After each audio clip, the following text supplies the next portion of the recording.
ದ್ವೇಷ ಭಾಷಣ ತಡೆ ಮಸೂದೆಯನ್ನ ಮಂಡನೆ ಮಾಡೋದಕ್ಕೆ ರಾಜ್ಯ ಸರ್ಕಾರ ಹೊರಟಿದೆ.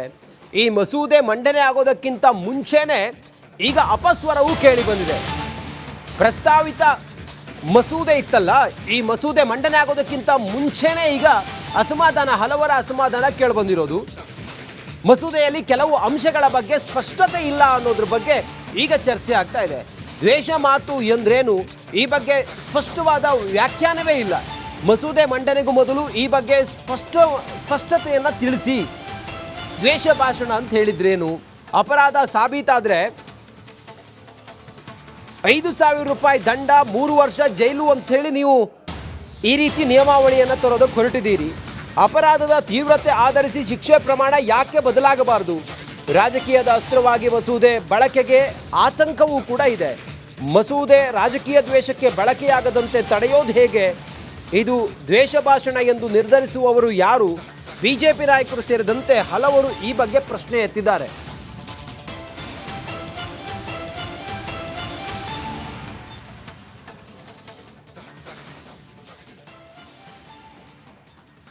ದ್ವೇಷ ಭಾಷಣ ಅಂತ ಹೇಳಿದ್ರೆ ಏನು?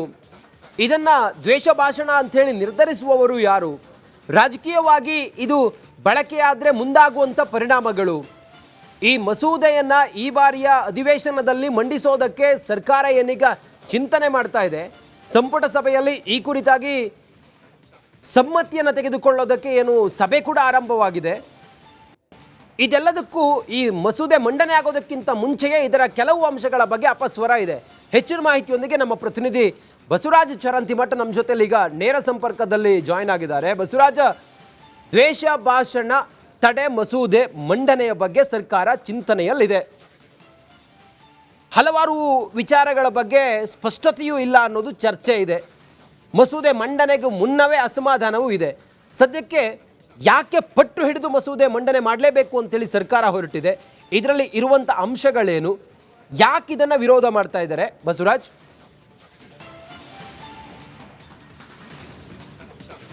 ಖಂಡಿತ ರಂಜಿತ್, ವಿಧಾನಸಭೆ ಚುನಾವಣೆಗೂ ಮುಂಚಿತವಾಗಿಯೂ ಕಾಂಗ್ರೆಸ್ ಪಕ್ಷ ಈ ವಿಚಾರವಾಗಿ ಸಾಕಷ್ಟು ಚಿಂತನೆಯನ್ನು ನಡೆಸಿತ್ತು ಮತ್ತು ತಮ್ಮ ಈ ಅಜೆಂಡಾದಲ್ಲಿ ಕೂಡ, ಅಂದರೆ ತಮ್ಮ ಪ್ರಣಾಳಿಕೆಯಲ್ಲೂ ಕೂಡ ಈ ದ್ವೇಷ ಭಾಷಣ ತಡಿತಕ್ಕಂಥ ಕೆಲಸವನ್ನು ಮಾಡ್ತೇವೆ ಅನ್ನುವಂಥ ಮಾತುಗಳನ್ನು ಹೇಳಿತ್ತು ಮತ್ತು ಈ ಫಾಲ್ಸ್ ನ್ಯೂಸ್ಗಳೇನಿದ್ದಾವೆ ಅದನ್ನು ತಡೆಗಟ್ಟುವಂಥ ಕೆಲಸವನ್ನು ಮಾಡ್ತೇವೆ ಅನ್ನೋಂಥ ಒಂದಷ್ಟು ಭರವಸೆಯನ್ನು ಕೊಟ್ಟಿತ್ತು. ಅದರ ಭಾಗವಾಗಿ ಕಳೆದ 2.5 ವರ್ಷದಿಂದ ಈ ದ್ವೇಷ ಭಾಷಣ ಇರ್ಬೋದು, ಫಾಲ್ಸ್ ನ್ಯೂಸ್ಗಳಿರ್ಬೋದು, ಸುಳ್ಳು ಸುದ್ದಿ ಹರಡುವಿಕೆ ಇರ್ಬೋದು, ಇವನ್ನೆಲ್ಲವನ್ನು ಕೂಡ ತಡೆಗಟ್ಟುವಂಥ ನಿಟ್ಟಿನಲ್ಲಿ ಒಂದಷ್ಟು ಸರ್ಕಾರ ಈಗಾಗಲೇ ಕಾರ್ಯಾರಂಭ ಮಾಡಿರ್ತಕ್ಕಂಥದ್ದು. ಕಳೆದ ಜುಲೈ ಅಧಿವೇಶನದಲ್ಲಿ ಈ ದ್ವೇಷ ಭಾಷಣದ ವಿರುದ್ಧವಾಗಿ ಒಂದು ಮಸೂದೆಯನ್ನು ತರೋಕೆ ರಾಜ್ಯ ಸರ್ಕಾರ ಹೊರಟಿತ್ತು. ಆದರೆ ಅದು ಇನ್ನೂ ಕೂಡ ಸರಿಯಾಗಿ ಡ್ರಾಫ್ಟ್ ರೆಡಿ ಆಗದ ಕಾರಣಕ್ಕಾಗಿ ಅದು ಮುಂದಕ್ಕೆ ಹೋಗಿತ್ತು. ಈಗ ಬೆಳಗಾವಿ ಅಧಿವೇಶನ ಬರ್ತಾ ಇರೋ ಹಿನ್ನೆಲೆಯಲ್ಲಿ ಇವತ್ತಿನ ಸಚಿವ ಸಂಪುಟ ಸಭೆಯಲ್ಲಿ ಈ ಒಂದು ಬಹಳ ಪ್ರಮುಖವಾಗಿ ಈ ದ್ವೇಷ ಭಾಷಣ ತಡೆಗಟ್ಟುವ ಪ್ರತಿಬಂಧಕ ವಿಧೇಯಕವನ್ನು ತರತಕ್ಕಂಥ ಕೆಲಸಕ್ಕೆ ರಾಜ್ಯ ಸರ್ಕಾರ ಮುಂದಾಗಿರ್ತಕ್ಕಂಥದ್ದು. ಇದರಲ್ಲಿ ಒಂದಷ್ಟು ಅಂಶಗಳನ್ನು ಉಲ್ಲೇಖ ಮಾಡಿರ್ತಕ್ಕಂಥದ್ದು, ಈ ಕೋಮು ವಿಚಾರವನ್ನು ಹರಡ್ತಕ್ಕಂಥದ್ದು ಮತ್ತು ಜನಾಂಗೀಯವಾಗಿ ನಿಂದನೆಯನ್ನು ಮಾಡ್ತಕ್ಕಂಥದ್ದು ಅಥವಾ ಯಾರನ್ನಾದರೂ ಗುರಿಯಾಗಿಸಿ ಭಾಷಣವನ್ನು ಮಾಡ್ತಕ್ಕಂಥದ್ದು, ಅದರ ವೈಯಕ್ತಿಕವಾದಂಥ ದಾಳಿಗಳನ್ನು ಮಾಡ್ತಕ್ಕಂಥದ್ದು, ಈ ಥರದ ವಿಚಾರಗಳನ್ನು ಈ ಒಂದು ವಿಧೇಯಕದಲ್ಲಿ ತರೋಕೆ ಈಗ ರಾಜ್ಯ ಸರ್ಕಾರ ಹೊರಟಿದೆ. ಈ ಒಂದು ಅಂಶಗಳು ಏನಾದರೂ ಬೆಳಕಿಗೆ ಬಂದಿದ್ದೆ ಆದಲ್ಲಿ ಪೊಲೀಸರು ಕೂಡ ಇದನ್ನು ವಾಚ್ ಮಾಡ್ತಾರೆ. ಈಗಾಗಲೇ ಅನಧಿಕೃತವಾಗಿ ದಕ್ಷಿಣ ಕನ್ನಡ ಜಿಲ್ಲೆ ಸೇರಿದಂತೆ ಒಂದಷ್ಟು ರಾಜ್ಯದ ವಿವಿಧ ಭಾಗಗಳಲ್ಲಿ ಈ ದ್ವೇಷ ಭಾಷಣದ ವಿರುದ್ಧ ಈಗಾಗಲೇ ಪೊಲೀಸರು ಅಲರ್ಟ್ ಆಗಿ ಕೆಲಸವನ್ನು ಮಾಡ್ತಾ ಇದ್ದಾರೆ. ಸಾಕಷ್ಟು ದ್ವೇಷ ಭಾಷಣದ ವಿರುದ್ಧವಾಗಿ ಈಗಾಗಲೇ ದೂರುಗಳು ಕೂಡ ದಾಖಲಾಗಿದ್ದಾವೆ, ವಿಚಾರಣೆ ಹಂತದಲ್ಲೂ ಕೂಡ ಇದ್ದಾವೆ. ಈಗ ಅದನ್ನು ಅಧಿಕೃತವಾಗಿ ವಿಧೇಯಕ ತರುವ ಮೂಲಕ ರಾಜ್ಯ ಸರ್ಕಾರ ಒಂದು ವಿಪಕ್ಷಗಳಿಗೆ ಕಡಿವಾಣ ಮತ್ತು ಮೂಗುದಾರ ಹಾಕುವಂಥದ್ದು. ಬಹಳ ಪ್ರಮುಖವಾಗಿ ಬಿಜೆಪಿ ಪಕ್ಷ ಈಗಾಗಲೇ ತಮ್ಮ ಕಟ್ಟರ್ ಹಿಂದುತ್ವದ ಹೇಳಿಕೆಗಳನ್ನು ನೀಡುತ್ತಾ ಹೋಗುತ್ತೆ ಮತ್ತು ಹಿಂದುತ್ವವಾದವನ್ನು ಪ್ರತಿಪಾದಿಸ್ತಕ್ಕಂಥ ಕೆಲಸವನ್ನು ಬಿಜೆಪಿ ಸೇರಿದಂತೆ RSS ಇನ್ನಿತರ ಸಂಘಗಳು ಮಾಡ್ತಾ ಇರ್ತಕ್ಕಂಥದ್ದು. ಹೀಗಾಗಿ ಇದಕ್ಕೆ ಕಡಿವಾಣ ಹಾಕಬೇಕು ಅನ್ನುವಂಥ ನಿಟ್ಟಿನಲ್ಲಿ ದ್ವೇಷ ಭಾಷಣದ ಒಂದು ಪ್ರತಿಬಂಧಕ ವಿಧೇಯಕವನ್ನು ತರಕ್ಕೆ ಈಗ ರಾಜ್ಯ ಸರ್ಕಾರ ಹೊರಟಿದೆ. ಇದಕ್ಕೆ ವಿರೋಧಗಳು ಕೂಡ ವ್ಯಕ್ತವಾಗ್ತಾ ಇದ್ದಾವೆ. ಇದರಲ್ಲಿ ಇರ್ತಕ್ಕಂಥ ಒಂದಷ್ಟು ವಿಚಾರಗಳನ್ನು ವ್ಯಕ್ತಪಡಿಸಿ ಇದು ರಾಜಕೀಯ ದ್ವೇಷಕ್ಕಾಗಿ ತರ್ತಕ್ಕಂಥ ವಿಧೇಯಕ ಅನ್ನುವಂಥ ಮಾತುಗಳನ್ನು ಬಿಜೆಪಿ ಈಗಾಗಲೇ ಹೇಳ್ತಾ ಇರ್ತಕ್ಕಂಥದ್ದು. ಮತ್ತು ಇದರಲ್ಲಿ ಇರ್ತಕ್ಕಂತಹ ಕಾಯ್ದೆ ಏನಿದೆ, ಕಾಯ್ದೆಯಲ್ಲಿ 3 ವರ್ಷ ಜೈಲು ಶಿಕ್ಷೆ ಇರ್ಬೋದು, 5,000 ರೂಪಾಯಿಗಿನ ದಂಡ ಇರ್ಬೋದು, ಅಥವಾ ಕೋರ್ಟ್ ನಿರ್ಧರಿಸ್ತಕ್ಕಂತಹ ಒಂದಷ್ಟು ಅಂಶಗಳಿರ್ಬೋದು, ಇವೆಲ್ಲವೂ ಕೂಡ ರಾಜಕೀಯ ದುರುದ್ದೇಶದಿಂದ ತರ್ತಕ್ಕಂತಹದ್ದು ಮತ್ತು ವಿರೋಧ ಪಕ್ಷಗಳನ್ನು ಕಡಿವಾಣ ಹಾಕೋಕೆ, ಕಟ್ಟಿ ಹಾಕೋಕೆ ಇದನ್ನು ತರ್ತಕ್ಕಂಥ ಅನ್ನುವಂಥ ಆರೋಪಗಳು ಬರ್ತಾ ಇದೆ. ಹೀಗಾಗಿ ಈಗ ಸಚಿವ ಸಂಪುಟ ಸಭೆಯಲ್ಲಿ ಈಗ ಚರ್ಚೆ ಆರಂಭವಾಗಿರ್ತಕ್ಕಂಥದ್ದು. ಚರ್ಚೆ ಆರಂಭವಾದ ಬಳಿಕ ಇದು ಇವತ್ತು ಪಾಸ್ ಆಗುವಂಥ ಸಾಧ್ಯತೆ ಇದೆ. ಆದರೆ ವಿಧೇಯಕ ಅಧಿವೇಶನಕ್ಕೆ ಬಂದಾಗ ವಿಸ್ತೃತವಾದಂಥ ಚರ್ಚೆ ಆಗುವಂಥ ಸಾಧ್ಯತೆಗಳು ಅಧಿವೇಶನದಲ್ಲಿದೆ, ಎರಡು ಉಭಯ ಸದನಗಳಲ್ಲಿ. ಆಗ ಒಂದಷ್ಟು ವಿರೋಧ ವ್ಯಕ್ತವಾಗುವಂಥ ಸಾಧ್ಯತೆ ಇದೆ. ಬಿಜೆಪಿ ಏನಾದರೂ ಇದನ್ನು ಪ್ರತಿಭಟಿಸಿ ಸಭಾತ್ಯಾಗ ಮಾಡುತ್ತಾ ಅಥವಾ ಇದನ್ನು ಈ ಒಂದು ವಿಧೇಯಕವನ್ನು ಪಾಸ್ ಆಗದ ಹಾಗೆ ನೋಡ್ಕೊಳ್ಳುತ್ತೆ ಅನ್ನೋದನ್ನ ಕಾದು ನೋಡಬೇಕಾಗುತ್ತೆ. ಯಾಕಂದರೆ ಈಗಾಗಲೇ ಸರ್ಕಾರದ ಬಳಿ ಮೆಜಾರಿಟಿ ಇರೋದ್ರಿಂದ ಸಹಜವಾಗಿ ಪಾಸ್ ಮಾಡ್ಕೊಳ್ಳುವಂಥ ನಿಟ್ಟಿನಲ್ಲಿ ಸರ್ಕಾರವೂ ಕೂಡ ಇರುತ್ತೆ. ಆದರೆ ಇದನ್ನು ಪಕ್ಷಾತೀತವಾಗಿ ಒಂದಷ್ಟು ವಿರೋಧ ವ್ಯಕ್ತಪಡಿಸಿದ್ದೇ ಆದಲ್ಲಿ ಸರ್ಕಾರಕ್ಕೆ ಹಿನ್ನಡೆ ಆಗುವಂಥ ಸಾಧ್ಯತೆಗಳಿದ್ದಾವೆ. ರಂಜಿತ್. ಬಸವರಾಜ, ಪಕ್ಷಾತೀತವಾಗಿ ಈ ವಿಧೇಯಕ ಮಂಡನೆ ಮಾಡೋದಕ್ಕೆ ವಿರೋಧವೂ ಕೂಡ ಇದೆ, ಒಂದು ಸ್ಪಷ್ಟತೆ ಇಲ್ಲ ಅನ್ನೋದು, ಜೊತೆಗೆ ಇದು ರಾಜಕೀಯವಾಗಿಯೂ ಕೂಡ ದುರುದ್ದೇಶಪೂರ್ವಕವಾಗಿಯೂ ಕೂಡ ಇದನ್ನು ಬಳಸಬಹುದು ಅನ್ನುವಂಥ ವಿಚಾರವೂ ಕೂಡ ಇದೆ. ಮತ್ತು ಇದು ದ್ವೇಷ ಭಾಷಣ ಅಂತೇಳಿ ನಿರ್ಧರಿಸುವವರು ಯಾರು ಅನ್ನೋದೆಲ್ಲವೂ ಕೂಡ ಒಂದು ಸ್ಪಷ್ಟತೆ ಇಲ್ಲ. ಈಗಿರುವಂಥ ಗೊಂದಲಗಳೇನು ಬಸವರಾಜ್?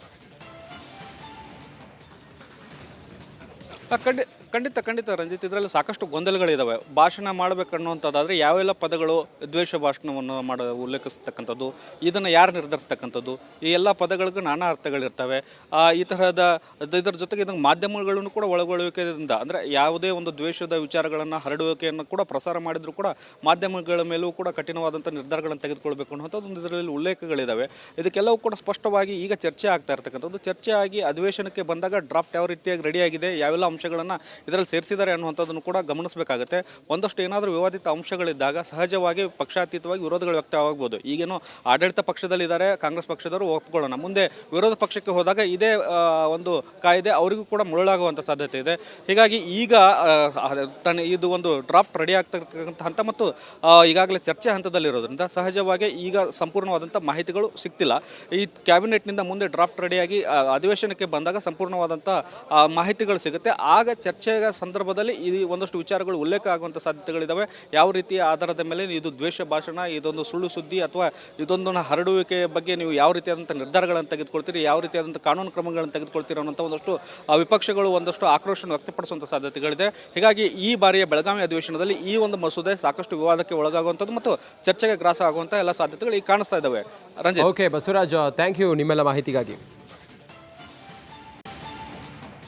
ದ್ವೇಷ ಭಾಷಣ ತಡೆ ಮಸೂದೆಯನ್ನ ಮಂಡನೆ ಮಾಡೋದಕ್ಕೆ ರಾಜ್ಯ ಸರ್ಕಾರ ಹೊರಟಿದೆ.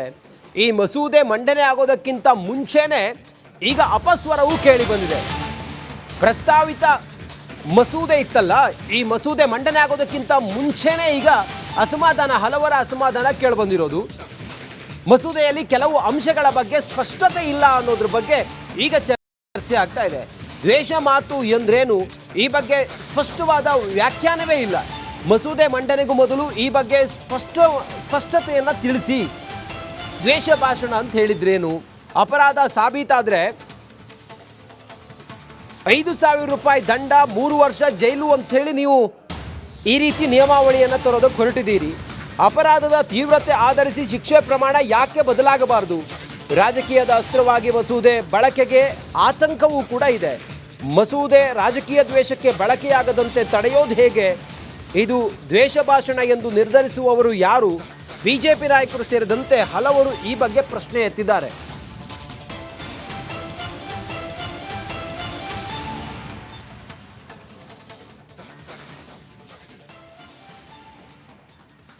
ದ್ವೇಷ ಭಾಷಣ ಅಂತ ಹೇಳಿದ್ರೆ ಏನು? ಇದನ್ನ ದ್ವೇಷ ಭಾಷಣ ಅಂತ ಹೇಳಿ ನಿರ್ಧರಿಸುವವರು ಯಾರು? ರಾಜಕೀಯವಾಗಿ ಇದು ಬಳಕೆಯಾದರೆ ಮುಂದಾಗುವಂಥ ಪರಿಣಾಮಗಳು, ಈ ಮಸೂದೆ